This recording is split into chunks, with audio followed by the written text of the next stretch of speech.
وقال الملأ من قومه الذين كفروا وكذبوا بلقاء الآخرة وأترفناهم في الحياة الدنيا ما هذا إلا بشر مثلكم. داس گنے دیکھا نا سورة المؤمنون 33 نمبر آیات تھی. بدے 33 نمبر آیات کی ہم دغا مخکینی مضمون ذکر کیگی.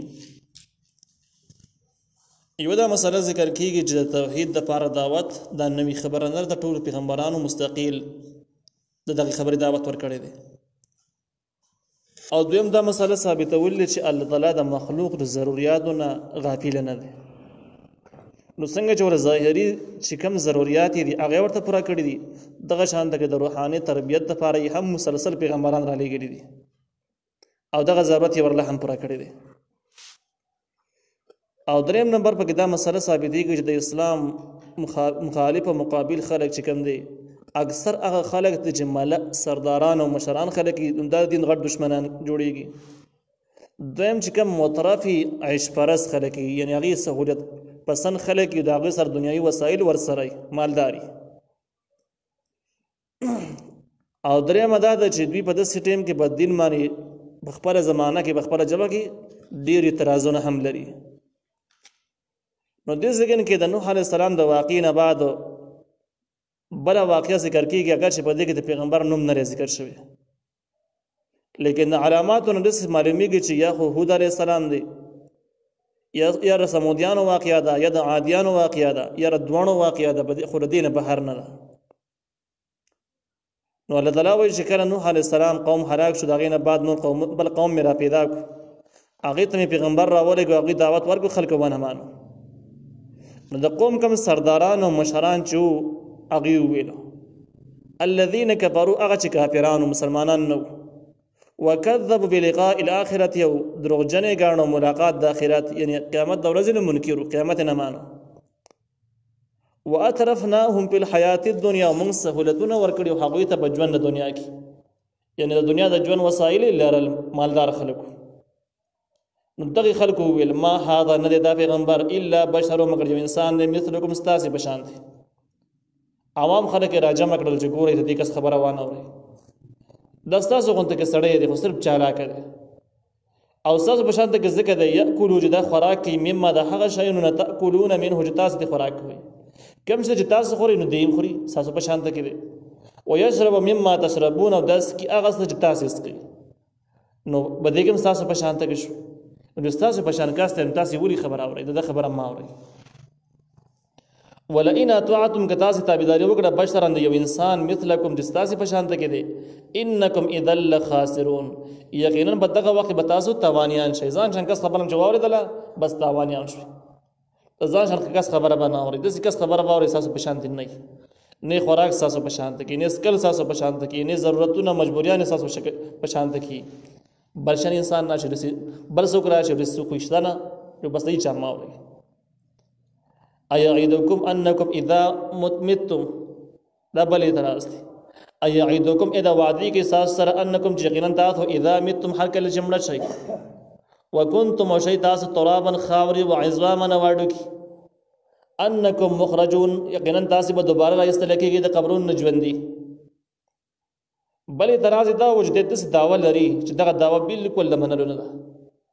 دی وایي چې انسان کله مړ شي او خاوري شي وخت خاوري شي اډو کې ځان لشي بیا اډو کې پس خاوري شي نو دغه سړی په د خاوري شوی دی دا بیا را ژوند کېږي د قبر نه براوځي. نو الحیحات حیحات لما توعدون ډیر لري دا هغه څه چې تاسو سره وعده کیږي دا خبرې ول کېدو نه دي. حیحات ډېر تاکید دی په خبره کې د خبره بیخي د کېدو نه ده دغه چالاکه او گمراه مشرانو خبرې وي چې په خپل وخت پیغمبر باندې دا اعتراضونه وکړي. بی ویل ان هي الا حیاتنا الدنیا نه دا ژوند زمنګ مگر ژوند دنیا دی نموت چې موږ بمرو و نحیا بلې کې به موږ را ژوند کیږو یعنی څوک پیدا کیږي څوک بمري بس دا دنیاوی ژوند دی بل ژوند بس نشته. وما نحن بمبعوثين او نه موږ دوباره را ژوند کیدونکي. ان هو الا رجل افترى على الله كذبا نه دا مگر یو سړی دی چې جوړی په الله تعالی باندې دروغ یعنی عام ساسو غونډه کې سړی لري خو دروغ وایي په الله تعالی باندې دروغ دسه وایي چې الله تعالی یوازې د بندګۍ لایق دی، د بوتانو سره نه دي شریکو. نو دې کافرانو ویل چې په الله دروغ وراړي او دی چې الله تعالی خپل صفاتونو کې یوازې دی، هیڅوک صفاتونو کې شریک نه دي، نو ولدان په الله دروغ وراړي او عام ساسو په شان کاست. وما نحن له امن نه د هغه د پاره به مؤمنین یقین کوونکې په دې خبرې موږ یقین نه کوو. نو دومره تاکیدی مخالفت چې وکړو، دومره زیات دلایل چې د پیغمبر خلاف ویلو او دا میشن به د هر چا وخت ورسه او هر سړی به د دین او د اسلام نه متنافره کو. د وخت پیغمبر ته پته ولګېدله چې اوس په دې خلکو کې د دین او د شریعت لاره پیدا کول مشکل شو. قال نو پیغمبر به وویل رب انصرني رب زما انتقام واخلي. د انصر په معنا د انتقام سره دی. بما كذبوني په هغه څه کې چې ما پکې دروغجن ګڼي، په سبب د هغه چې دروغجن ګڼلی یم. یعنی دومره زمانه ما خواري محنت وکړو، څومره رښتیا سپین دعوت مو وچل او آسماني وحي نه علاوه بیا خو یوه خبره نه ده کړې، بیا څومره په تاکید سره ما ته دروغجن وایي، زما په هره خبره باندې اعتراض کوي او زما رښتونې خبرې د خلکو په ذهنونو کې دروغجنې ثابتې کړلې. نو د دې ظلم انتقام ته واخلي، سزا ولا ورکړي. قال نو الله ویل عما قلیل، هغه وخت چې د دوی سره دی قلیل لږ دی، یعنی اوس یې ټیم پوره کېدو والا دی. لیصبحن خامخه به دوی سبا کوي نادمین په داسې حال کې چې پښیمانه وي، یا خامخه به دوی ګرځي پښیمانه، به خپل کار به اوس پښیمانه کېږي ځکه چې عذاب ورځې رانږدې شوي، عذاب به شروع کېږي. فاخذتهم الصیحة، نو ونیو دوی لره یوې چغې. صیحه خپله معنا د چغه او صیحه کله په معنا د عذاب سره هم راځي. نو که دا په معنا د چغې سره شي نو بیا داسې معلومیږي چې د دې نه مراد سمودیان دي، ځکه مشهوره دا ده چې په هغې باندې تیغ هیبتي اواز شوی، د اواز د وجې نه مړه شوي دي. نو دا واقع بیا د سمودیانو ده او دې د صالح علیه السلام پیغمبر شوی و. د ځینې علماو رای دا ده چې صیحه په معنا د عذاب سره هم راځي، لکه په معنا د عذاب سره ده. نو ونیو دوی لره عذاب، یو عذاب ونیول. نو چې کله په معنا د عذاب سره شي نو بیا داسې معلومیږي چې د عادیانو او سمودیانو دواړه واقعیت دې کې داخل دي، ځکه دواړه په عذاب باندې مړه دي. بالحق په رښتیا سره عذاب ونیول، دوی په رښتیا سره عذاب راورسېدو ته. فجعلناهم، وګرځول دوی لره غثاء خس او خاشاک. غثاء اصل کې غصه چې کوم دی نو هغه زګ ته ویل کېږي چې ډېر اوبه راوځي او یو سیلاب تیر شي او په آخر غاړو کې زګ پاتې شي، هغه زګ ته غثاء وایي. نو موږ وګرځول دوی لره غثاء زګ د اوبو او دغه شان ده کې په دغه زګ کې چې کوم دی نو د وراسته واښه او چغ چې مخکې دا پکې راجمع شوي، نو هغې د خس او خاشاک هم وایي.